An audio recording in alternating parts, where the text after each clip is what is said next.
For the past 5 years, I've been investigating this question of where good ideas come from. It's the kind of problem I think all of us are intrinsically interested in. We want to be more creative, we want to come up with better ideas, we want our organizations to be more innovative. I've looked at this problem from an environmental perspective. What are the spaces that have historically led to unusual rates of creativity and innovation? And what I've found in all of these systems, there are these recurring patterns that you see again and again that are crucial to creating environments that are unusually innovative. One pattern I call the slow hunch, that breakthrough ideas almost never come in a moment of great insight, in a sudden stroke of inspiration.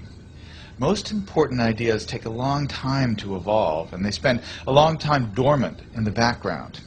It isn't until the idea has had 2 or 3 years, sometimes 10 or 20 years to mature, that it suddenly becomes accessible to you and useful to you in a certain way.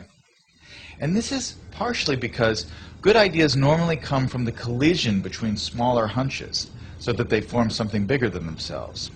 So you see a lot in the history of innovation, cases of someone who has half of an idea. There's a great story about the invention of the World Wide Web in Tim Berners-Lee. This is a project that Berners-Lee worked on for 10 years. But when he started, he didn't have a full vision for this new medium he was going to invent.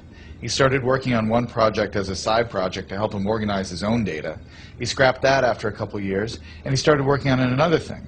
And only after about 10 years did the full vision of the World Wide Web come into being. That is, more often than not, how ideas happen.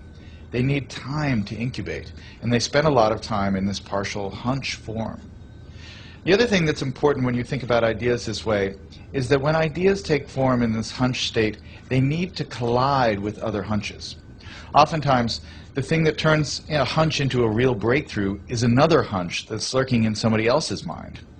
And you have to figure out a way to create systems that allow those hunches to come together and turn into something bigger than the sum of their parts. That's why, for instance, the coffee house in the Age of the Enlightenment, or the Parisian salons of modernism, were such engines of creativity, because they created a space where ideas could mingle and swap and create new forms. When you look at the problem of innovation from this perspective, it sheds a lot of important light on the debate we've been having recently about what the internet is doing to our brains. Are we getting overwhelmed with an always connected, multitasking lifestyle? And is that going to lead to less sophisticated thoughts as we move away from the slower, deeper, contemplative state of reading, for instance? Obviously, I'm a big fan of reading.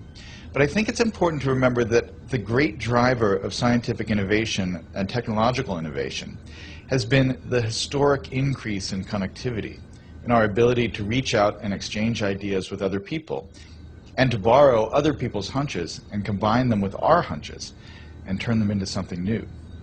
That really has, I think, been, more than anything else, the primary engine of creativity and innovation over the last 600 or 700 years. And so yes, it's true we're more distracted.